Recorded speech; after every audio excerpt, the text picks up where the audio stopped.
नमस्कार मित्रांनो, मी आता सध्या आहे धाराशिव मतदारसंघामध्ये. म्हणजे इथं येतात ओमदादा निंबाळकर आणि आपले रणजित दादा. नक्कीच अवघड जाणार की. इकडं अवघड जाईल का? काय वाटतंय का धाराशिवचा विकास झालाय म्हणून? चालू आहे विकास.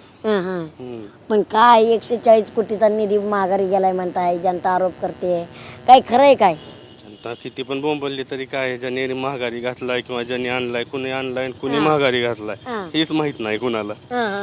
मग काय वाटतंय निधीवर? काय माहिती असलं तर सांगा. आम्हाला काय नाही बाबा, आम्हाला काय नाही. जनता जे बोलेल तेच आम्ही बोलणार. काय वाटतं बरं एकंदरीत या बारीने जरा समीकरण बदलतील काय? तरी कोणत्या बाबतीत? राजकारणाच्या बाबतीत बदलतील ना नक्कीच. बदलतील. काही नवा चेहरा का नाही, जुनं तेच होणार? नाही, जुनाच चेहरा राहणार ना, नवीन चेहरा नाही. बरं काय वाटतंय बरं, तरी कोण राहील? महाविकास आघाडी. महाविकास आघाडी. पण महाविकास आघाडीला तर आता कौल जरा कमी आहे. महाविकास आघाडीचे नेते इकडे जात आहेत. सत्याच्या मागे प्रत्येक जणच पळत असते, पण महाविकास आघाडीला शहरातून चांगलं समर्थन आहे. चांगलं समर्थन म्हणजे ओमदादा बाजी राखणार म्हणायचं. नक्कीच. नक्कीच. पण इकडे तर कारखान्यावरती दावा केला जातोय, बुया गटारी मार्ग आहेत त्याची कामं चांगली झाली नाही असं निम्मी जनता म्हणते. काय जनता म्हणत असली किंवा नेते म्हणत असले, कोण कोणाच्या काळात कधी सत्तेमध्ये होतं ते सगळ्यांनाच माहिती आहे. बरोबर आहे, बरोबर. काय वाटतं बरं दादा, एकंदरीत धाराशिवचा विकास वाटतोय का? आता आम्ही बाजारपेठ गेलो बघायला, तिथं एवढी घाण, इतके तिथल्या लोकांनी बी लई तक्रार केल्या. काय वाटतं बरं, कुठेतरी धाराशिव मागे राहतंय का विकास? धाराशिव ज्यांनी मागं घातलं त्यांनीच 140 कोटी वळवलेत. नाही ना, तसा विकास कुठं आहे? मग काय वाटतंय या बारीने नवीन चेहरा राहील काय? चेहरा जुनाच आहे. हं. परत आता महाविकास आघाडी काय निर्णय घेते त्याच्यावर बरंच अवलंबून आहे. महाविकास आघाडी काय निर्णय घेते त्याच्यावर पण अवलंबून आहे ना. आता राजकारणात यंग बी लय महत्वाचं ठरते, जुनं बी लय महत्वाचं ठरते. मग आता जनता तरुणांच्या हातात जाते का पुढे? तरुणाच्या देऊन नवीन पहिलं तर नगरपालिकेचा बराच काय खेळ होऊन बसलाय. हं. ते तरुण जर नवीन आला तर त्याला समजायला 5 वर्ष निघून जातील की नगरपालिका समजायला. हं. थोडीफार ज्याला नगरपालिका समजलेली आहे 4-2 वर्षे थोडंफार त्याने जे काही इथं कार्यकाल काढलेला आहे एखादा टर्मचा, हं. त्याला जर निवडून दिले तर सुरळीत होईल. काय वाटतं बरं, बीजेपी सरकार आश्वासनं देते तशी कामं करते का? तुम्ही पण देशातच राहता, तुम्हाला माहित नाही का आश्वासन देते? धाराशिवची जनता म्हणते आता ही जुने सगळे जेवढे आहेत, भाजप, शिवसेना, राष्ट्रवादी, काँग्रेस, ही सगळी लोक टाकून द्यायची, नवीन लोकांना निवडून आणायचं. अरे तुमचा तर अजिंठा निराळाच आहे. निराळाच अजेंडा आहे आपला. जुन्या लोकांनी काहीच काम केलं नाही. 40 वर्षापासून केलं नाही त्यांनी, ह्यांनी 15 वर्षापासून केलं नाही. अहो 140 कोटी निधी आलाय राव. कुठे ती 3 वर्षापासून रुपया निधी नाही यायला लागला आणि परत जायला लागलाय. सरकारची स्थगिती व्हायला लागली त्याला. राजकारणापुरते काय राजकारणापुरते कामं त्यांना मिळालं नाही तर त्यांनी स्थगिती नाही, तर त्याला मिळालं तर त्यांनी स्थगिती आणतात. एवढंच चालू आहे फक्त. पण इथं तर फार नेत्यांना धडकी भरवणारे नेते आहेत इथं. नाशिक नावालाच नेती आहे ती, कामाला काहीच नाही. बघा अवस्था शहरामध्ये, रस्ता नाही कुठं, एक रस्ता चांगला नाही कुठं, सार्वजनिक मुतारी नाही. तिथला खासदार असेल, आमदार असेल किंवा इतर ऑदर कोण नगराध्यक्ष होणार असेल, ह्यांच्याकडनं जनतेने कसलीच अपेक्षा ठेवू नये. कारण ह्यांच्यातच राजकारण चालू आहे, मतभेद ह्यांचं चालू आहे. कालचा 140 कोटीचा निधी गेल्या 20 महिन्यापासून पेंडिंग आहे. 20 महिन्यापासून पेंडिंग आहे आणि त्याच्यावर स्थगिती उठली कामाची, तर दुसऱ्या दिवशी पालकमंत्र्यांनी स्थगिती आणली त्याच्यावर. का बरं? आता त्यांचं काय राजकारण श्रेयवाद आहे चालू त्यांचा. त्यांना नेमकं श्रेय घ्यायचं कोणी?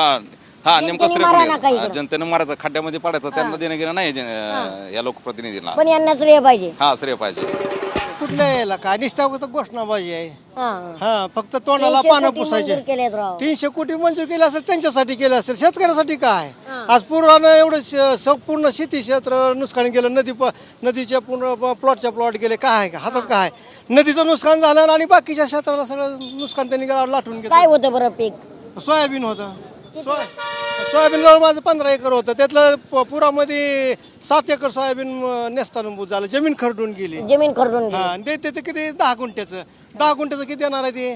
10,000 रुपयापेक्षा जास्त काय देणार आहे ते? म्हणजे लाखाचं नुकसान होऊन 10,000. लाखाचं काय याचं? आता 7 एकर मधली जमीन जर खरडून गेली तर राहिलं काय? बरोबर. सगळं वरच आपण जसं भाजीवर तरंग असतो ते सगळं दोन गेलो. काय राहणार भाजीला? काय म्हणजे तसं मीडियाच्या माध्यमातून तुम्ही जे काय दाखवता ते सर्वसामान्याला माहित आहे बरोबर. आणि तेच ऐकून तुमच्याबरोबर ते बोलतात. बरोबर. आज रोजी शाश्वत विकासाच्या अनुषंगाने जागतिक स्तरावरती जे काही 17 ध्येय निश्चित केली आहेत आणि 9 संकल्पना, त्या अनुषंगाने आरोग्य, शिक्षण, रोजगार आणि लाईव्हलीहूड या महत्वाच्या बाबी या आहेत. सगळ्यात महत्त्वाच्या महत्वाच्या बाबी गोष्टी. आहेत. बरोबर. मीडियामध्ये काय येतं हा विषय महत्वाचा नाही. बरोबर. हा जिल्हा शेतकऱ्याचा आत्महत्या असणारा जिल्हा आहे. यवतमाळ आणि उस्मानाबाद देशातील 115 मागासवर्गीय जिल्हे आहेत.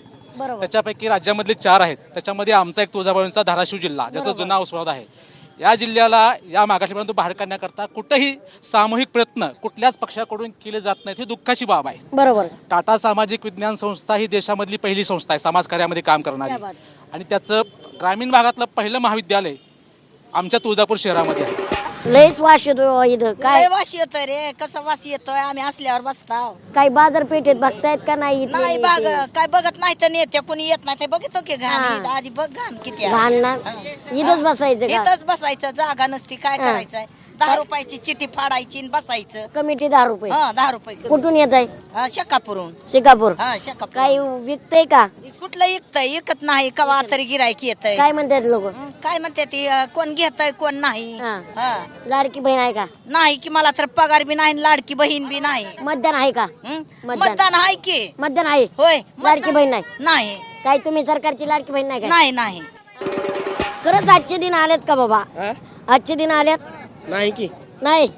काय वाटलं होतं का मोदी सरकारच्या काळात अशी छता राहीन, हातात माप राहीन, किलो घ्या, अर्धा किलो घ्या, पाव किलो घ्या, असं वाटलं होतं का कधी? नाही की मग काय शिक्षण झालं? देशपांडे स्टँडला जागा नाही बसायला, हा. पुन्हा बसू देत बी नाही ती, का बरं? पुन्हा गहाण खरकट सगळं आहे, तसल्यामध्ये बसावं लागतंय. हा. पुन्हा भाजीवर मारायला पाणी नाही, हा. पुन्हा छत्री नाही तर लावू देत. आपण रस्त्याची त्याची कामं झाल्यात की महानगरपालिका? काय सध्याला बसू देत नाही, नगरपालिके बघत नाहीत, काय नाही, नुसता चिठ्ठ्या फाडती ती निघून जाते. या दोन नेत्यांच्या वादामुळे कुठेतरी 140 कोटी निधी आलेला रिटर्न गेला. कुठं सर्वसामान्यांच्या तोंडाला पाणी पुसलं जातंय का? काय सांगू आता.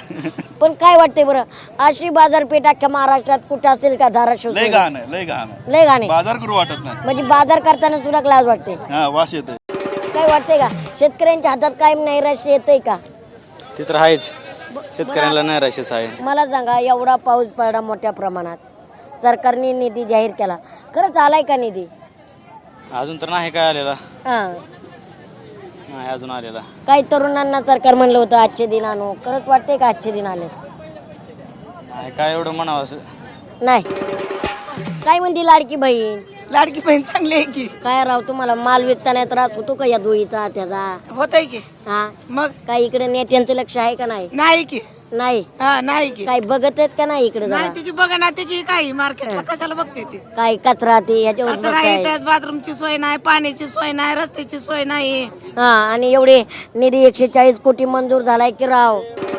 किती घाण आहे, पण काय करावं, बसावं. अहो, चांगल्या माणसाला उलट्या होत्या न राव. काय इकडे नेते मंडळी बघतायत का नाही?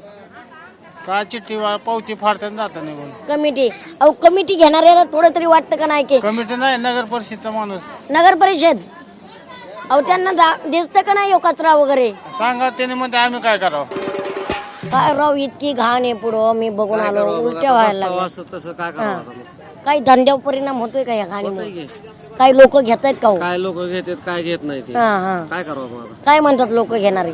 काय कहाणा बघते ती जाते, आता काय करावं, जे का कोण घेणार घेतय, कोण जाणार जात आहे. हा. नगर परिषद 10 रुपये घेते ना. 10 रुपये नगर परिषदेला थोडीफार जनाची नाही मनाची तरी वाटाय पाहिजे ना राव.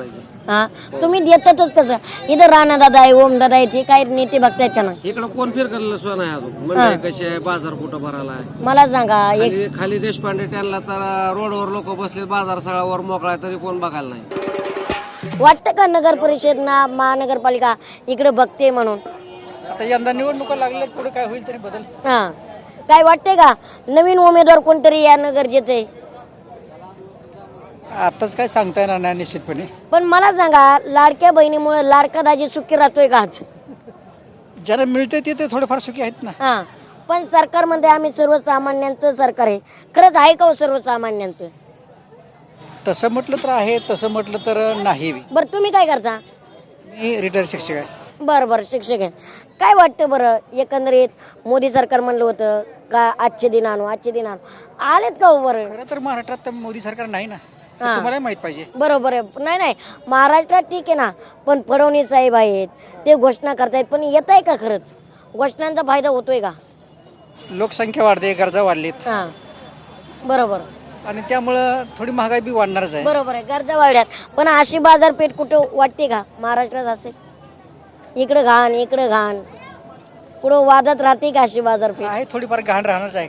थोडीफार, पण थोडीफार एकच चांगली आहे घाण आहे जरा जास्त घाण आहे. कुठलाही नवीन चेहरा आला तरी त्याला वर येऊ देत नाहीत ही लोक. हां आता बघा, गटारींची कामं झाली, पण निकृष्ट दर्जाची कामं झाली. याला काय वाटते? जनता निवडून दिल्यामुळे जबाबदार आहेत का नेत्यांना जनता जाब विचारित नाही म्हणून हे नाही? जनता जाब विचारत नाही ना. जनता रस्त्यावर उतरली पाहिजे. नेपाळसारखी नेपाळचे लोक कशी जनता कशी रस्त्यावर उतरली बर आणि त्यांनी सगळी प्रशासन कसं कोलमडून टाकलं, हां तसं करायला पाहिजे. त्याच्याशिवाय पर्याय नाही. पण आता फडणवीस सरकार म्हणते, आमच्या सरकारमध्ये तर नेते एवढे स्ट्रॉंग आहेत की सर्वसामान्यांचा विचार करतात. खरंच हे नेते सर्वसामान्यांचा विचार नाही, करतात? कोणीच करत नाही. नाही. कोणीच विचार करत नाही. कायम खुश नाहीत. तिकडे महागाई किती वाढली. बरोबर बरोबर. लाडक्या दाजीचा मान का माड? हा, काय करतो आपण? मी SBIचं मिनी बँकिंग सेंटरचं. बर काय वाटतं बरं, एकंदरीत सरकार म्हणलं होतं आम्ही सर्वसामान्यांचं सरकार आहे, शेतकऱ्यांसाठी एवढ्या घोषणा दिल्या, त्या खरंच आल्यात कशा? सर कागदावरचं सरकार आहे. हां. माझा अजून अनुदान मिळालं नाही. मी शेतीला 50,000 रुपये खर्च घालून माझं अनुदान अजून बी अडकलेलं आहे. अजून मिळालं नाही. का तर तुमच्या नावात मिसमॅच आहे, तुमच्या नावात आहे. मी स्वतः बँकवाला असून मला अनुदान मिळालं. हां बाकीचं तर सर्वसामान्यांना संच करेल. काय कदर आहे? म्हणजे बँकेवाल्यांनाच मिळाला. हा, तर एवढं अवघड आहे. बरोबर आहे बरोबर. काय वाटतं बरं, बदल होणं काळाची गरज आहे का? हो, बदल होणं काळाचे. होऊ शकतंय का इकडं? होऊ शकेल की जनतेच्या मनात आल्यावर काही होऊ शकतं. हाय की लाडक्या बहिणीचं पैसे बी द्यायला की सरकार द्यायलाय, पण वाटतंय का कुठेतरी लाडकी बहिणीला द्यायला लागले, लाडक्या दाजीचं मरण व्हायला लागलंय? कशाला मरण होतं लाडक्या दाजीचं? कशाला नाही, महागाई मग महागाई आता शेतकऱ्याची माती मरण आहे हां, म्हणायचं. शेतकऱ्याचं माती मरण आहे. हा, काय सर्वसामान्य जनता सुखी जगते का? कशाची जनता सुखी जगते का आता? हे बरं? असं 4 पेंड्या घ्यायच्या इकायला बसायचं. हां. काय आहे गोरगरीबाला? काय ज्याला जागा नाही, शेत नाही, नोकर नाही, त्यांना असं रस्त्यावर बसावं लागतंय. पण खरंच 1,500 घर चालतंय का? कुठलं चालतंय? चालतच नाही. 1,500 घर चालत असतंय का? मग चालतच नाही.